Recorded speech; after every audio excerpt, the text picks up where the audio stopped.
Good evening, good afternoon. Welcome to Raising Excellence, one of the most valuable hours of your day. I'm Deidre. I'm going to be the MC for today's adventure, and today's show is a special event relating to International Women's Day, which is the 8th of March.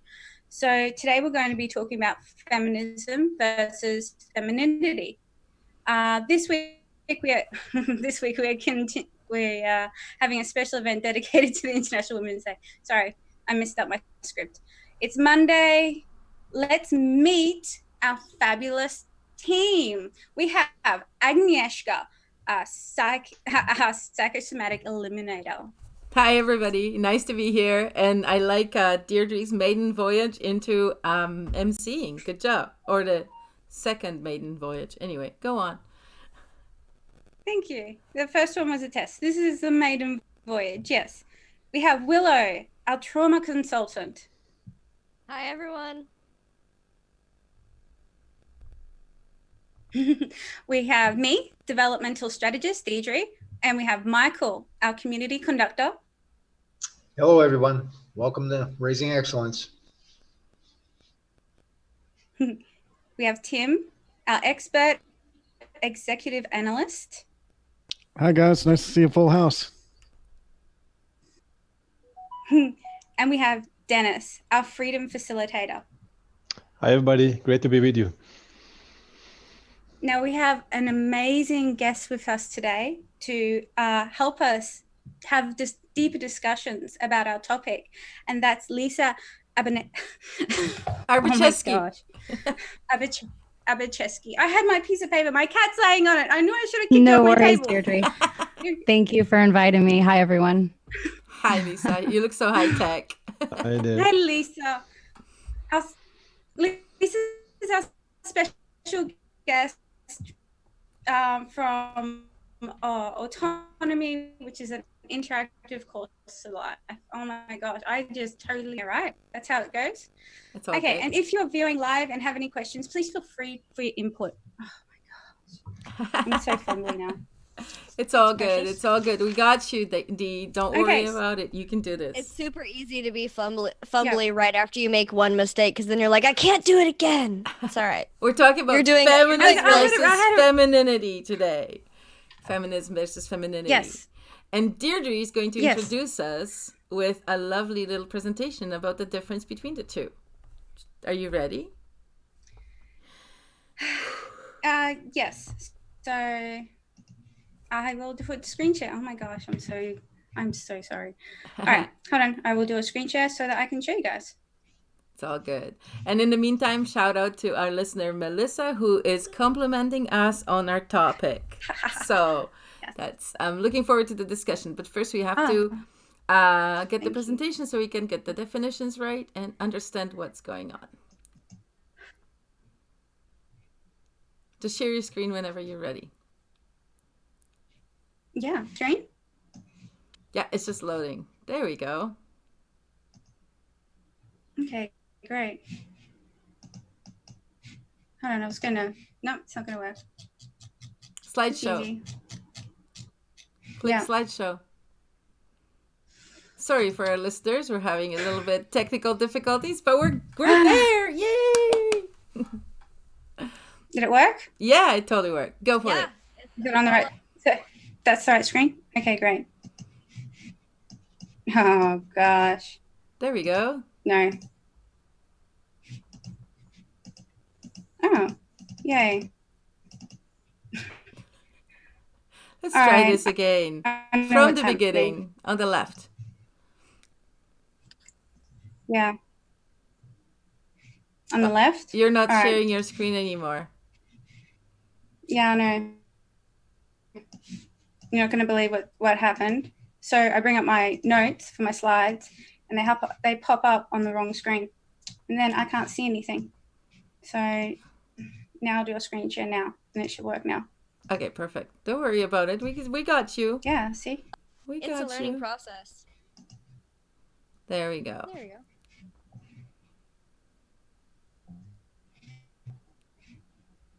go. All right.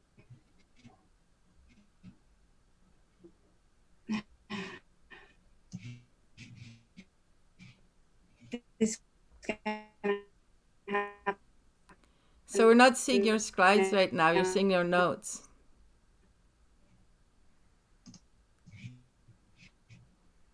No, it's going to come up on both my screens. There we go. There are your slides. And I can't actually read my notes.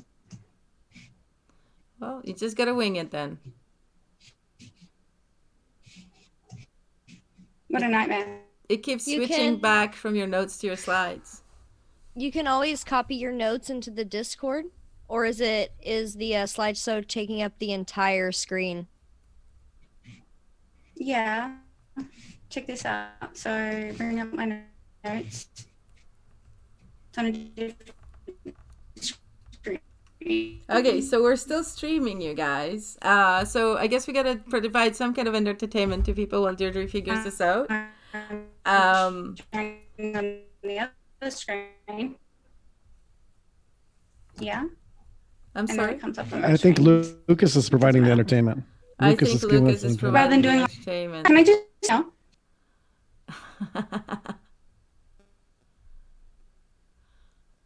I'm not sure what Patrick really means, but we're doing our best to figure this out. Don't worry about it. And we're going to be continuing. I think we might have lost her momentarily, so we'll just continue with the discussion. And when she gets back, she can do her presentation with the feminist versus femininity. But the core issue of the question is this: are we feminist? Are we feminine? And what is the difference? Do you guys have any insights on that? I'm definitely feminine. You're definitely feminine. So that your inner female is is awakened. Very good, very good. And how does that work in your day to day? Like, how's that working for you? Well, as I see it, masculine and feminine, that's, as it relates to us, that's on the outside, right? That's like our physicality, which is obvious. Obviously, there's some differences there. So it, as there always has to be like a plus and a minus, and the two of them, like two sides of one coin, they kind of belong to each other. And so there is, and also as I see things reflected on the outside as they are on the inside, if there is a male and a female, if there's a plus and a minus, if there's two sides to the coin in the outside realm that we live in, then it is logical to me that also would be reflected on the inside. So if the outside world is a manifestation of our inside world, of our psyche, if you want to name it like that, then the relationships that I would forge with people on the outside, with the feminine, to stay on topic on the outside, also would be reflected in some kind of way on the inside. So accepting that there is there's a male and a female also on the inside, a male and a female side that we carry within ourselves, then it is interesting to me to see how I'm able to relate to females, to the female on the outside, and then also to look for parallels, how I can relate to the female side, so to say, on my inside. And so those are some thought patterns that I have, maybe not on a daily basis, but that kind of come up, and that kind of help me along on trying to find equilibrium and find balance in my life, and on the outside as well as on the inside. That's an awesome point. And I see we have Deirdre back. Is she going to be presenting, or do we just continue with the discussion? Yeah, I think. Okay, you're back? Yeah, awesome. Well, I don't know. What do you guys want to do? I think I've calmed down enough. I think I can stop messing with shit now. Just do your It wasn't going to let me come back until I calm down. Do your definitions. If the slideshow doesn't work, it's okay, just as long as we know what the definition between feminism versus femininity is. But there is your slideshow, so we're good. Okay. Yeah. All right. I'll start it off with this. Okay. Hey to all my lovely Raising Excellence fans. The 8th of March is International Women's Day, and I have been asked to do an event, and I decided to make it on feminism. My goal on feminism, because I was shocked to know that some social justice warriors called feminists were pouring bleach over men's genitalia to shame them from mansplaining. I didn't. That's just completely shocking and horrendous, and completely not okay. So I was hoping that maybe if they could watch this, they would get some information as well. So I'll move on to feminine definitions. Feminism. Okay, so I looked up the dictionary definitions. The theory of political, economic, social equality of the sexes, the thoughts, actions of people who make women's legal, political, social rights equal to that of men, the belief and aim that women should have the same rights, powers, and opportunities as men. I looked up female emancipation, but I couldn't find a definition for it. It was only emancipation. So that was interesting because it's always, the literature always talks about female emancipation. So didn't know that there was no actual definition for that. There's only emancipation. So the emancipation of slaves to free from restraint, control, or the power of another, free from control of the power of another, free from bondage, to free from a controlling influence. Now, I've put in there women's rights, women's movement, women's liberation. I combine them all together because they seem to have the same definitions. So there's the 20th century women's movement fought for the political emancipation of women, a movement seeking equal rights and status for a group, social and political aims to change women's position in society and increase knowledge about women's conditions. The right of women to be treated equally to men in all areas of society, the rights claimed and by and for women of equal legal, political, social rights and opportunities with men. Another aspect is feminism is a complex notion with vast differences in meaning, connotation, people spanning generations, ethnic identity, sexual orientation, social classes, nationality, and a myriad of identities. So basically, feminism is not a static notion. It evolves and is shaped by various lenses depending on what the issues are at the time. That's really interesting. So depending on what the issues are, let's just change it. It's which is makes it really ambiguous too. So my next slide is different types of feminism. Just thought I'd give some, I don't know, just a couple out there.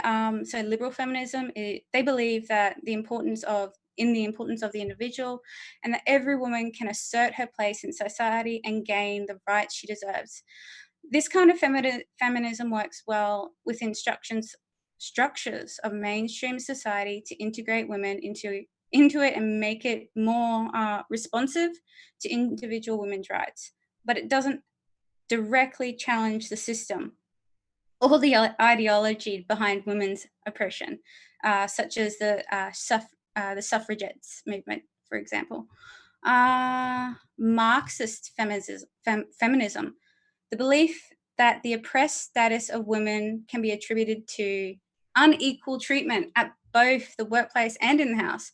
This is grounded in socialist analysis attributed to women's oppression principally to the capitalist economic system where global and corporate powers prevail. Many other feminists believe that this form of feminism is seen as a class system, and it's a crucial factor to women's subordination, and they see the patriarchy as a major force of women's subjugation. Radical feminism is the belief that it is the male-dominated hierarchy or patriarchy which is responsible for the oppression and status of women today. Radical feminism views the patriarchy and sexism as a major factor in women's oppression, cutting across all ages, races, cultures, classes, and caste. didn't know caste was still there, but it's there apparently. It questions the very system, the very ideology of women's subjugation in terms of the movement. It can be seen as emerging from civil rights movement, peace movements, and other liberating movements at the time. Just going on with increasing awareness about oppression and power. The role of a radical feminist, they seek to understand the world at the root causes of women's subordination. And the last one, which is one I've never heard of, it must be like the current kind of view of feminism, called feminism. Do not expect the government to help them specifically to achieve rights. They believe that each woman can achieve her own personal rights and be personally responsible for them.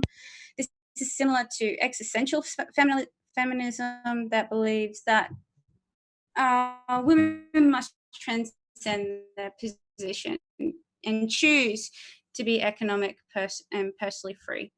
I found that, I already said I found that interesting because it seemed to be, looks like that it's like a new form of feminism that's being kind of evolved there. Just like, so has the theory changed? Like, does that mean that it's going to be like equal rights? Have previous adaptations of feminism changed and helps solve forms of oppression in the system? I don't know. That was just kind of, thought I'd just ask that. Okay. Now, when I talked about feminism, I do feel that I like being a feminine woman. And I don't like that they're very close in connotation. So if I say that I like being feminine, I kind of don't want like images of feminism kind of flooding somebody's brain, because it just kind of seems that way.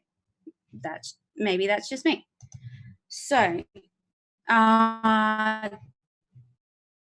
definitions of feminine. I did look this up in the dictionary. There weren't a thing man, a manufactured ideal of beauty, being gentle, delicate, behaves in different ways, characteristics unique to a woman, an idolized feminine nature. Okay. Femininity, maybe. Characteristics that are traditionally thought to be suitable for women, such as long hair and lace. That's feminine. Okay. Yeah. What else? Oh, I did find the drudgery behind the ideology of womanhood and femininity. That's femininity. Drudgery. Okay. All right. Qualities typical to a woman, a degree of being, visions of powerful femininity.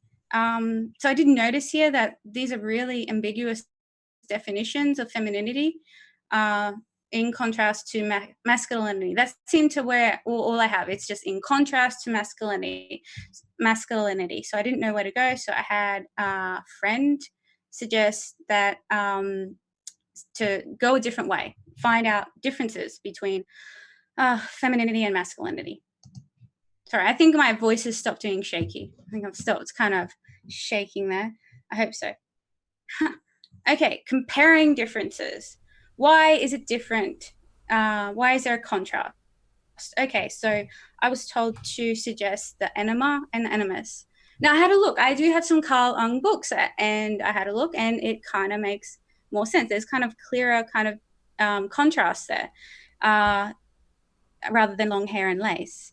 So the enema is the individual's true inner self, the life principle, the soul, the inner personality, which is I change these, in communication with the unconsciousness. I like this part, the air, breath, the spirit is the enema.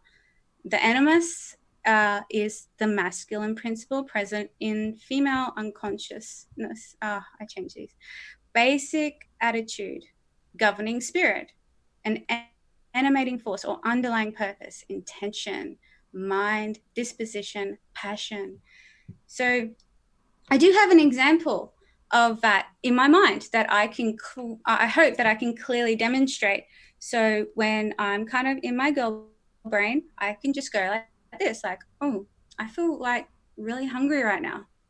And then my boy brain will be like, yeah, you know what? I just have the best thing for you. There's actually this really cool shop that's just opened up downtown. Or like, you know, man, I just feel so angry right now. I just really need to like just scream at somebody.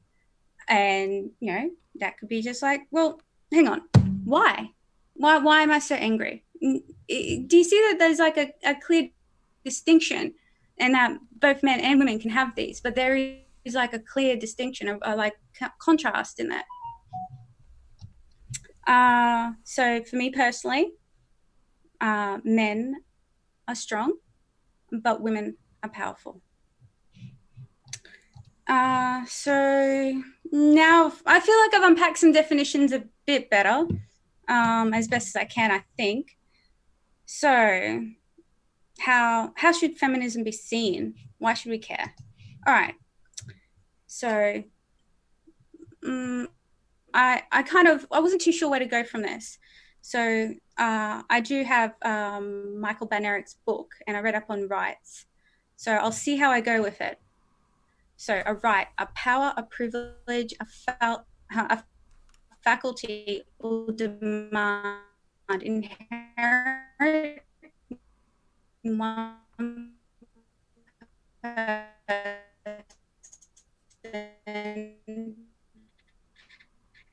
and indecent upon another, the power of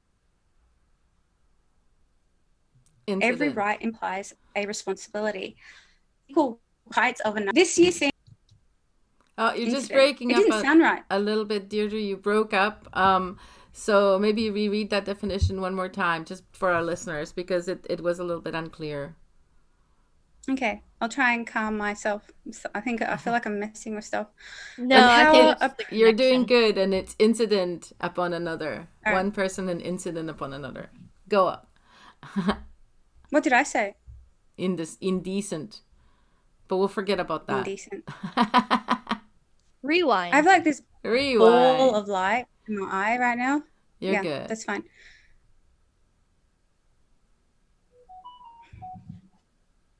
Okay, rights, a power, privilege, faculty, or demand inherent in one person and incident upon another. I said that right. Yeah. The powers of free action. All rights are derived from property. Every right implies a responsibility. The only limitation of your right on a right is the equal rights of others. So where was I going? Okay, yeah. This year's theme of International Women's Day is equality, and I noticed that it mentions nothing of rights along with equality, even though that equal rights are always mentioned in, like, as I showed in the various forms of feminism. So what is a right? Okay, let's see. So I've read the definition. So how about this? Am I a slave? Well, no, that's pretty straightforward. It's me. Let me have an example. Okay, if I were to tell you to think of a black cat, could I actually even stop you thinking of a black cat? Like even if you had to stop yourself first, you need to think of the black cat first, and then you need to decide to stop thinking of the black cat. So the answer is no one can tell me what to do, because I must decide to let them or not let them. Okay, so all right. If you can't stop me from doing it, then it's a right. Okay, can I do anything? Another answer is straight out no. Would I take candy from a baby? Well, no, because it's not my property. Okay, so another aspect of a right. Okay, rights are about property. Who owns my body? Well, I own my body, so my body is my property. But, I could take my body for granted. Like, I could put, poisons in my body if I wanted to, because it's my body. Okay. I make all the decisions I put into my body. So, like, for example, the prohibition of alcohol was an illegitimate form of authority against rights. So basically, if I want to consume alcohol, it is my choice to put it in my body. So right is that I'm the owner of my body, and the government is here to protect my body. Basically, rights mean that I can do what I want with my property and nothing at all with anybody else's property. So going on to equality, because equality is the theme. The definition that came up was the quality of being the same in quantity or measure of values or status, evenness. I did highlight uniformity, kind of was a bit shocking for me. The condition of quality of being equal, likeness in bulk, value, rank, properties, the quality of two bodies in length, thickness, equality of rights. Okay, but I do have, I don't know, I can't kind of, am I equal to a man? Well, that's hard, since apples and bananas are kind of two different comparisons. I'll do an apple with an apple. Agnieszka and I are two different size women. She is taller than me. Now, the standard for healthiness is to drink 8 glasses of water a day. Now, that's about 250 mils of water. So it could be like over a liter of water a day just for me. Now, I'm a very small woman. I'm about 4 foot 11 inches. If I drink that much water, which I was recommended that, to feel better about myself, I need to drink that much water. And I became really ill maintaining that. And I ended up finding out that it flushed my system of all my nutrients. But that's the standard. That is the standard based on that we are, Agnieszka and I, are equal women. But we can't be. So how can things be equal that way? They can't. So I do have a little bit. It says, I did write something for myself. Oh, for everybody. It says, so it can't be equal, but I am a unique human being. And I've never been, and never before has life been expressed through another person in exactly the same way it is being expressed through you. You are important to life. You have special qualifications. There are things for you to do here that can and should be done better by you than any other person. So uniqueness. I am unique. I can't be equal. I can't even be equal to Agnieszka, and we're both women. So to me, instead of equality, it's more rights are more related to freedom. Freedom is the power to act or speak without externally imposed restraints.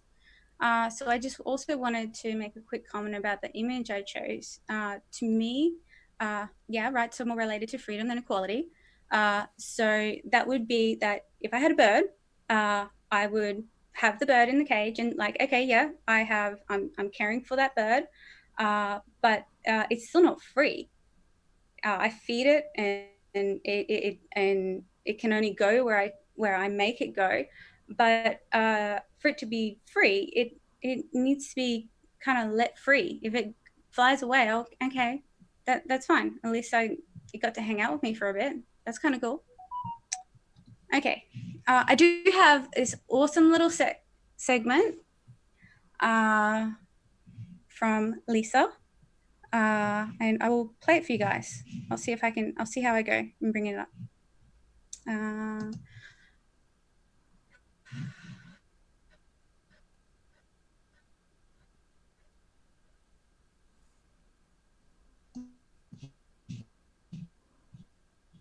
Can you see my I think you're breaking up too much. Nah, you're breaking up too much. I'm sorry. It's not even working. Maybe it is on the live stream. Yeah, seeing as it's already 5, why don't we skip all the clips that we had prepared for now and start the discussion, because it's already been half an hour into our podcast, and You seem to be breaking up quite a bit at this point. That's okay. Yeah. So maybe if you stop sharing the screen, it'll be clear. Your voice will actually be clear and we can actually talk. Because maybe it's taking too much from your data stream. So, now we have all those definitions. What do we think about it? I think I want to hear from Lisa because we didn't get to hear that clip. So I want to hear everything directly from her mouth. All of it. I think I can see why it's bumping out. There's like a storm coming. Yeah, no worries. I don't know. How'd I go? It was good. It was good. So, but we're still live streaming. Let's discuss it. It was great. It was great. Okay. You covered a lot. There's a lot to unpack there. I did take some notes, and it's interesting. Yeah. I've always considered myself feminine, but never a feminist. I always connotated feminists with I had a negative connotation, because I think that I saw it as a tool to divide and conquer men and women. And when I learned later that it actually was used as a tool to divide and conquer men and women, and even women and women, if you really look into it, then I especially didn't resonate with that. So yeah, so it's interesting that you went through those definitions, and there is such a flim-flam definition of feminism. But I see it as when I think of being feminine, I think of the traditional roles of, wife and mother and sister and, sisterhood, being, girlfriends and this sort of thing. So that's what I think of. And traditionally, women had a very strong role in the home and keeping everyone together and running a household and raising decent, loving, kind human beings. And it was revered. And I saw feminism as a movement that really denigrated that. And I think at one point I wrote down, the drudgery of womanhood, you said. I thought that was an interesting way of. Yeah, that was, I found that interesting. That's why I put it in there. I'm just like, that's feminine, like that. Yeah, the definition of the word feminine was the word drudgery. I'm just no, I've got to say that. Oh, I froze. Yeah, so that I can kind of get like a why. Yeah, the internet is so poor. It is so funny. But I really liked. That's what I like. Well, really wanted to play the clip actually, because you mentioned about in the real forms, real examples of what strong women are, what femininity is like, appropriate relationships. Those images, those examples aren't given to us, and it just seems really intentional just to have the fighting in the home at such a at close range. It's really devastating.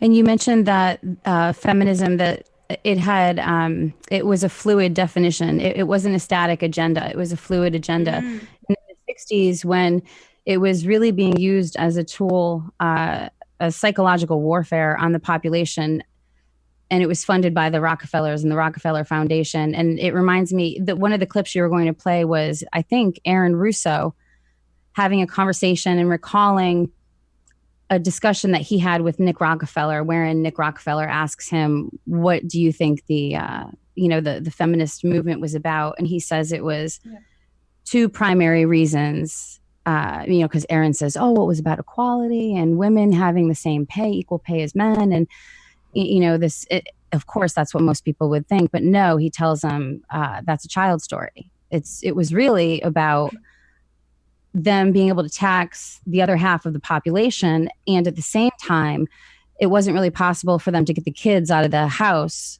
away from their moms at an earlier age to get them in school and to get them indoctrinated and to change their attitudes and their thoughts and their beliefs and essentially to tear apart the family. And so that was really, those were the two agendas. So, yeah. What did it do? It redirected all that strong energy that women had. It redirected all of that energy away from home and into agendas that were not their own, go out and work for someone else. Used to be about, creating a home and a family. And now it's about go work for someone else towards their dreams. It's redirecting your energy. I like that you said it's about going out and working for somebody else, because women, they used to have their own little farms. They used to be autonomous and maintain their house themselves, and whatever excess was left over, they would sell and then buy that into the family again. That women did do that. They were what's the word? Entrepreneurs in a very small way. So that's interesting that you say that it was to take that energy from their family and direct it to some other purpose for somebody else. Yeah, and I remember thinking about interesting stuff. So yeah, I remember thinking, like, in 19th century, women used to have a variety of ways they would make money. Like, they would sell eggs from chickens, or maybe vegetables from the yard, or maybe they were like a painter, so they would sell little bits, small things that were painted. You know what I mean? There are all these different ways of making money, versus when, sure, we got the vote, and that was great, and I really appreciated that. But at the same time, we went and the vote thing comes with other things like property rights, right? Property rights were actual real thing that, and I'm not really sure on the specific details as to when women got the ability to hold, to have property. But it's about the same time and not be property, right? So those things are important, but at the same time, what are we sacrificing for that? Like, how are we, and then maybe what the question is, how can we be women in the 21st century and be like, honor our own freedom? That's a good one. There's that one. Oh, go. I had a question. Like, that's a fantastic question. Like, how are we supposed to figure out what kind of women we want to be, especially when there are no more, I don't want to say that there are no more, but there are very far and few between role models that we can just see every single day. You have to find them in your day-to-day life, and that used to be women did all of their work together. They would find a group, and they would try to get in with the group and see who their friends were, and that's where they would find their friends. We don't have access to that support system, and we have no example of what kind of women there are out there. There's a whole bunch of people who are just kind of lost and just going through the motions to survive. But that is such an excellent point. I was just writing down while you were saying that women are, and especially they were, a powerful force, and especially when they come together. And they took women away from the families, out of the communities, where, as Willow was saying, they were getting together. And I mean, look at what they did with the abolitionists, prohibition. Prohibition. And when the women's right to vote. So when they come together, they can be a powerful force, but they were taken away from that. And now their energy again is being redirected into working for a corporation. There was a fascinating segment. I think it was a documentary, and I'm not sure where I came across it, but it was about how the women in, I believe it was Wyoming, had the first right to vote, mostly because the women worked in brothels, and the brothel owner would train all of the prostitutes, basically, how to manage their money, how to negotiate to get what they needed from their Johns, basically how to run business so that eventually they didn't have to depend on that. They could save enough money, and then they could move on and get out of that if that they so choose. Yeah. So how can we, without going to a brothel, achieve that level of freedom today? Because it's one thing to complain about what we don't have. Oh, we don't have this, we don't have this, we don't have equal rights. But the whole point is about taking the power back into ourselves and actually, like, brandishing that power, holding that power, not in somebody else's crotch, in your own house. If I were to quote Jordan Peterson, maybe I shouldn't for a feminist. You're referring to that social justice warrior throwing the bleach in men's crotches. That's assault. I mean, that's pretty awful. And if that's what it's devolved to, then I mean, I stand so far away from it. It's not even part of my world. That's assault. But there was another woman. Well, that's what. Go ahead. I was just going to say that's why I mentioned about the new form of feminism. Where they're saying, "Oh no, it's about women who are independent and they don't need government and all that." And I'm just like, well, I don't know. That they seem to have this idea, and then it kind of gets propagated as something else. So it's like, okay, yeah, that's it. But then what are they meaning by that? Like, what are they saying? That, you know, the women are going to be in government, and is that where it's going? I don't know. It just looks odd to me. Yeah, sure. I kind of lost my train of thought, but I think go ahead, Tim. I'm going to go because some man needs to speak up. Go. Thank you.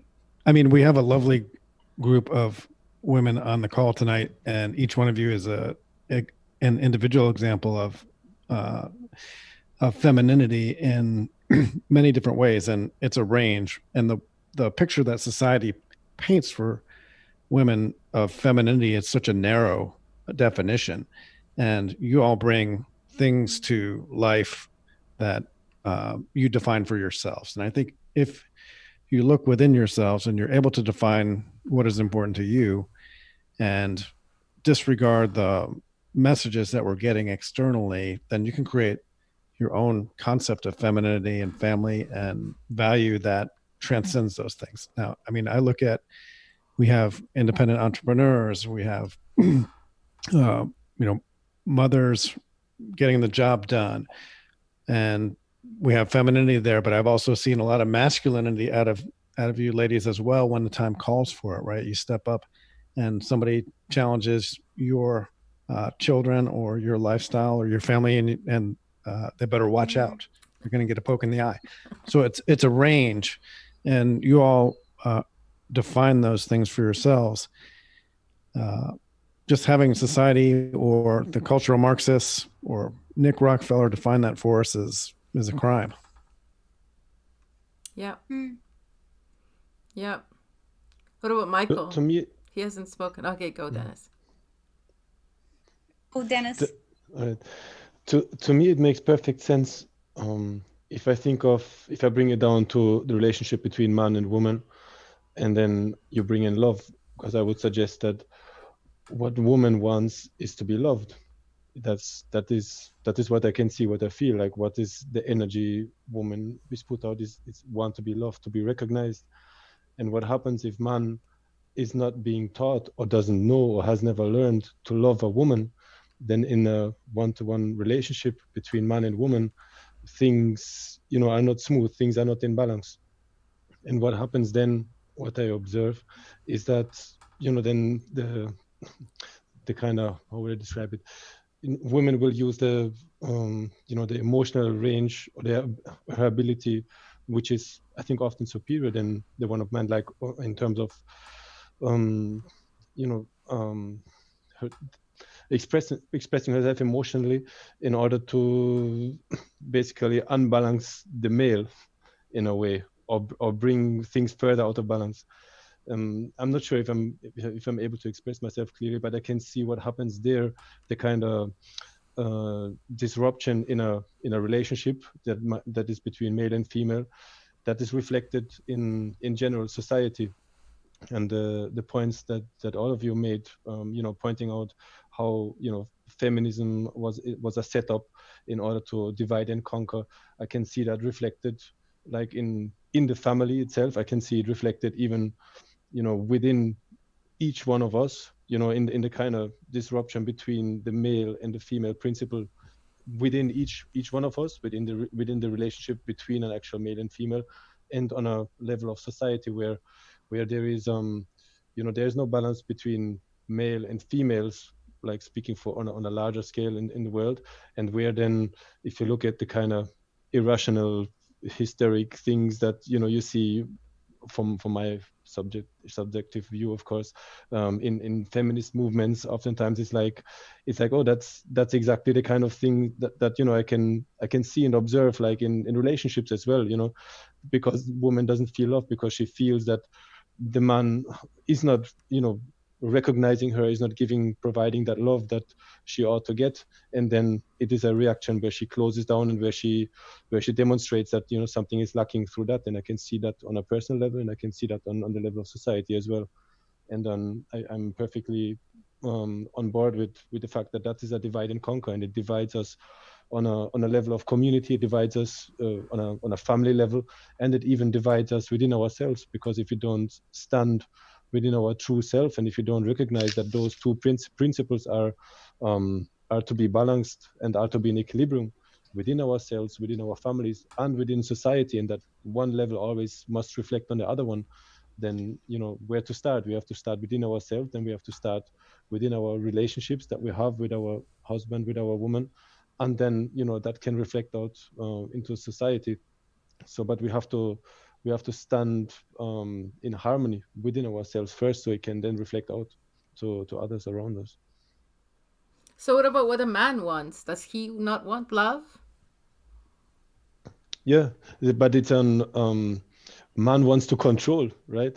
That's what we see, and that's what I can see in the personal relationship. Yes. You know, the man wanting to control, Yes. the woman wanting to subdue her, wanting to subdue her, like, you know, even physically, like, you know, like look at porn, look at, you know, what look at movies, look at the media, what is being pushed out, the what the male is supposed to be, how he's supposed to act. And it has nothing to do with love. It has nothing to do with teaching men how to love women. It has to do, you know, with subduing them and with separating them by, you know, making them into an object. And I can see that again, like in personal relationship, and I can see that on a way of society too. And that is, I guess, the notion that is being used by feminism as well, to say, oh, you know, men want to control us, want to subdue us. And from, you know, from that point of view, I can see it. But then the reaction that is being pushed out is, you know, irrational and hysteric. So it doesn't really help, and it doesn't come back to love, and it doesn't teach men how to love them. And they're not acting from love either in that way. Weren't we talking about this just the other day, Deirdre, about how basically the only effective way to get a woman under control is if she trusts you. Then she'll be like, okay, fine, do it, whatever, I don't care, I trust you. And that is the weakness, you really, make the decision. That's the weakness is that, right? But that that's men not are weakness. That's powerful. So they pretend to love. No, but it's a level of trust that if that trust is betrayed, it can set women up to never trust again. Yeah, it's so another thing about the rights was what was it? What did I say the other day? Can you remember what it was? It wasn't okay. So the controlling thing, I don't know. Is it controlling? I'm not too sure. When you take care of your children. We haven't heard from Michael. Sorry, just you haven't heard from Michael yet, and you were like, "Oh, I'm not sure." Well, maybe he's sure. Let's see what he has to say. Well, I want to try and keep it quick because I'd love to hear a little bit more from Lisa. But you know, I think one of the things that we're missing is the absence of really the feminine qualities. You know, in the preparation for children. Having a supportive environment in which children can grow up and, you know, feel confident in themselves. The fact that our society is really a very lonely society and only getting lonelier, certainly I think reflects on that kind of stuff. But I'll defer to Lisa. What does she think about that? Yeah, I was just thinking that's spot on. And I think, again, it goes back to women having their energy diverted away from home, away from themselves, away from home, away from children, partners, friends, family, community, and diverted into a lot of times, most times, a corporate job that takes up all of their, or not all, but a good part of their time and energy, and is not not always, but a lot of the times not their passion. And so they're funneling all of their time and energy into something that is not their passion. And then other things, maybe important issues that are going on in their local towns, community, state that might affect their children or their family or, you know, their community, that they could normally get together and have time to maybe direct into this issue that is socially relevant to them, that is something that is in line with their values and their priorities. They don't have time for that because they barely are surviving, getting through their day and getting enough rest as it is. So it's really sad. But I think that it's only we can change it, and we have to redirect our energy back to the things that we care about and that things that reflect our values, and then take steps towards being the change and being an example. I don't know what you guys think about that, but yeah. Who and what do you see diverting? Who and what you see diverting or diverted? Yeah, who is doing the diversion? Who is responsible for diverting that energy away from women? That passion. Ooh. Well, aren't we partially responsible for it? I mean, yes, we are in a way tricked. I like to use this analogy with pocket pants and purses. I had this theory that purses were invented after pockets got like super small on women's jeans to convince you that you had to carry around a purse to be able to carry around all the things that are expected of you. I don't know where I was going with that. There was a way to connect that in, but Lisa, you had something to say about this.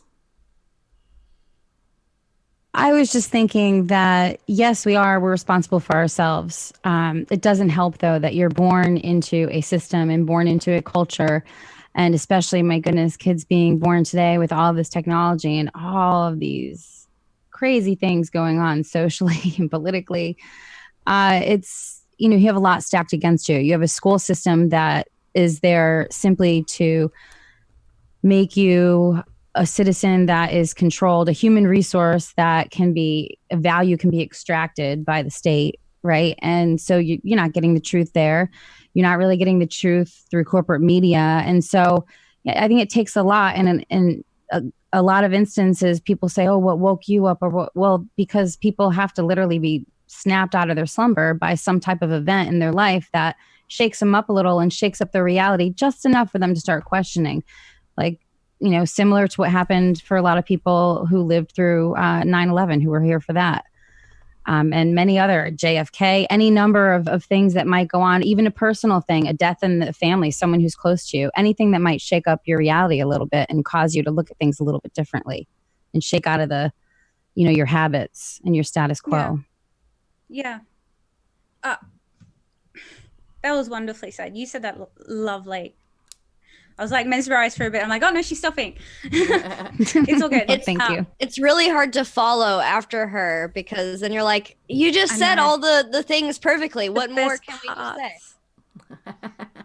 I know the best parts, right? I'm just like, okay, I don't want to end this in the conversation. I was going to move on to what Willow was talking about. The rights. I looked up in the book, awesome book, Michael Badner's book, about rights and privileges. And to me, that I don't know what you guys are like being in romantic relationships, but for me, or even any type of relationship, it doesn't have to be romantic one, but it's kind of like, and it was, or even at uni, it was always like, oh no, you got to be, if you got to be more competitive, just be like a man. Like, okay, like what is that? And for some reason the answer I always got back was this. It was kind of just like, that's I can't do that. But you can't be, because if you are like that, and I've tried this in an office setting, if you are aggressive in the way a man is aggressive, then you're labeled with all sorts of labels that are not accurate.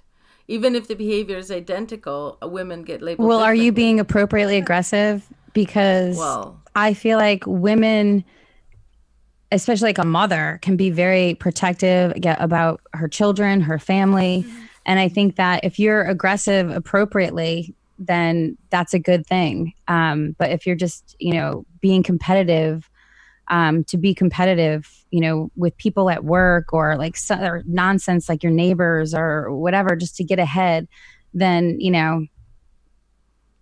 I feel like that's irrational, but. That would be irrational. No, I'm talking about like regular, like vying for raises at the same frequency as my male counterparts doing the same job kind of deal. But I think if you have to resort to pretending to be something you're not, if your femininity, I guess leads you down the road. I could do this better, but go ahead.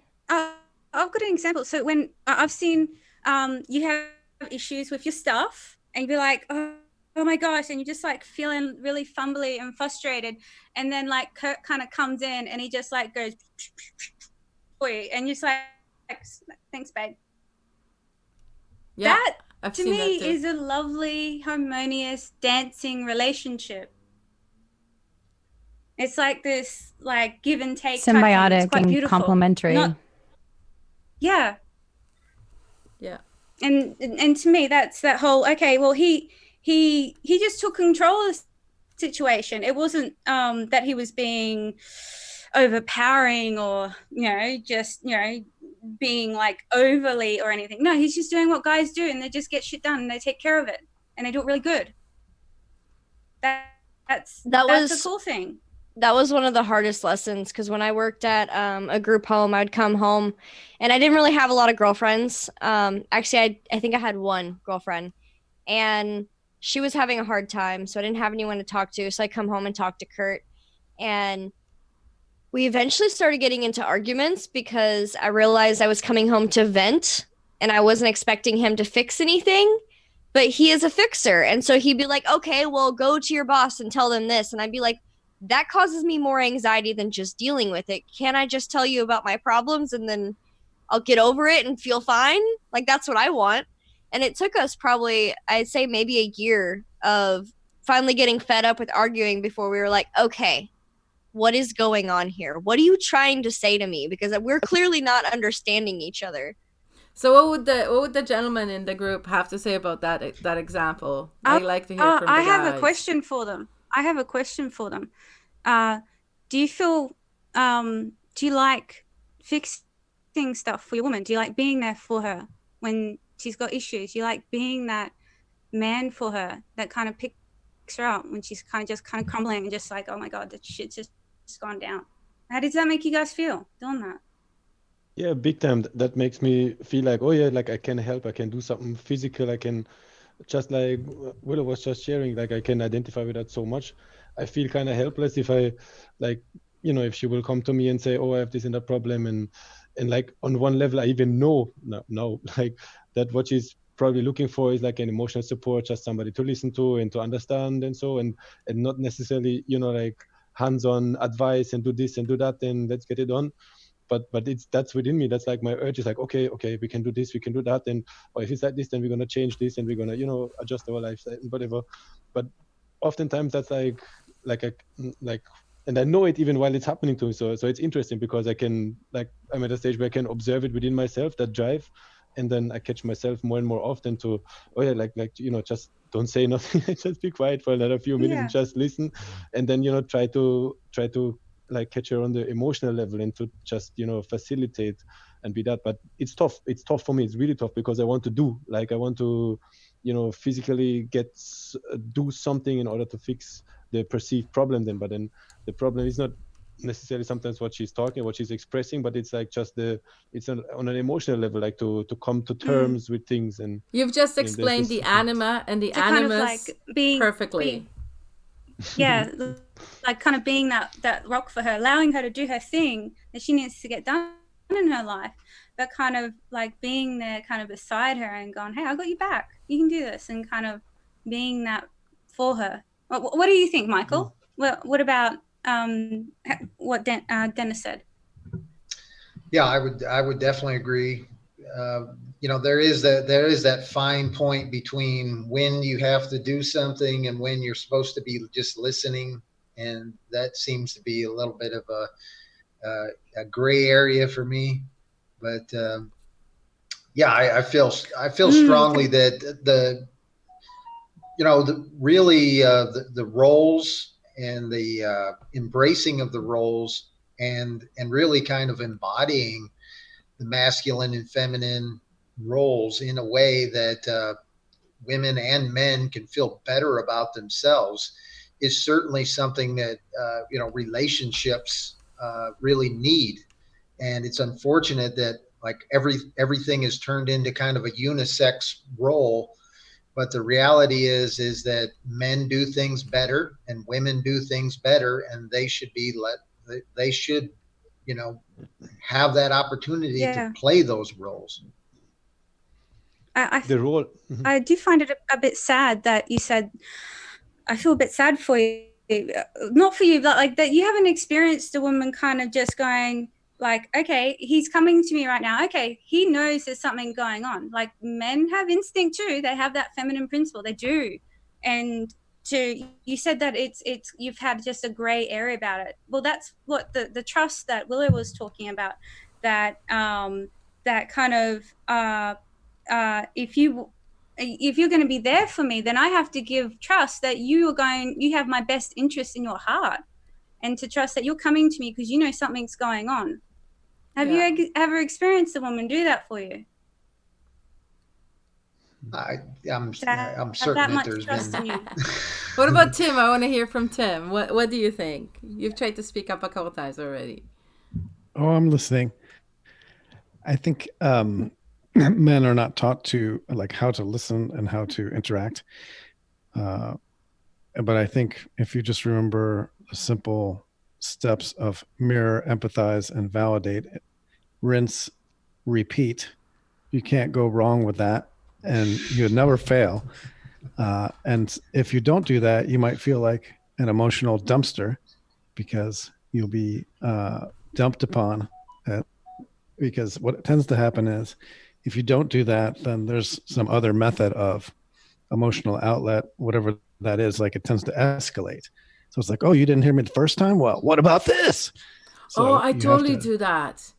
Yeah. I totally do that. The second time it gets worse, and the third time, and then you get to the half an hour monologue, and then you get to the 45-minute monologue if you do it. Yeah, I do that. Then you get to the, why don't you just F off and go away? Right. And then you realize that you're so mad you can't remember what you're arguing about, and then makes you more frustrated. So you're like, you know what? I'm done. I'm done. You've driven me to the point of insanity. I get out of here. No, it's just like, you paraphrase and you repeat back the words back. You're like, so this happened, and I bet that made you feel like this. And that's an important sentence. I bet that made you feel whatever. Am I getting it right? Does it seem like I understand? Am I getting it? Am I getting you? That's all we want to know, is so that people what kind of grade would I get? Feel like. I just you need. I can understand why you'd feel that way. Now can we go do something else? No, don't say that. That's just gonna restart the monologue. That's what. Is it done yet? That's the worst. I say, when he says, okay, are you done? He's like, then that's restarts it. No, you don't say that. I've you just keep going. That. You just keep like putting the blanket on the fire. You just put the blanket on the fire, and then maybe you give a little hug, and then you try to do something else. Try to like slink back. Slink back gently. I was muted, but I was laughing. But what do you think? Do you think you have this awesome guy, so there's no issue. He listens to you and he doesn't try to fix your problems. She goes to drink, of course. And even I find that even when I need to be listened, my problems still need to be resolved. So it's good to have someone around to help you resolve them. Oh, so you're saying Richard listens and helps you resolve problems. Oh, she's coughing. Yeah. That's what I'm saying. I know, I had to cough. It's all good. So you got to remember, mirror, empathize, and validate. Validate. Don't leave that part out. So how do you validate? Give us an example. I think you just say, you're right to feel that way. I would feel that way too. I can't believe they did that thing. I bet that makes you feel sad. So we have a question from a listener. What are we talking about? So I'm just going to quickly recap. We started with talking about femininity versus feminism. We went through some definitions at the beginning, had some technical difficulties. That was fun. You can fast forward past that part when you look at the replay. And then about 20 minutes in, it starts getting good. No, 15 minutes in. When Deirdre starts giving the definitions. It starts working. That's right. But we're just talking about the male and feminine roles this week. All week we will be talking about the masculine and the feminine roles and how we meet each other in the middle in relationships and in the world, in society at large, and what it means to be a woman, and how can we be more powerful women and stronger and more resilient without being assholes about it. Because I think that's the whole point, right? Not to be an asshole, not to be a dick. Yes. Right? A role is something to be played, right? You're welcome. And if you play, you don't want to be an asshole. So is it possible to play our role? I mean, to play our role good, well, Wait. Are you saying that the world is like this giant sandbox and all you have to worry about is not to be an asshole and everything will work out all right? I'm asking if it's possible to play our role and to remain in awareness of that which is expressing itself through us and which is beyond any role.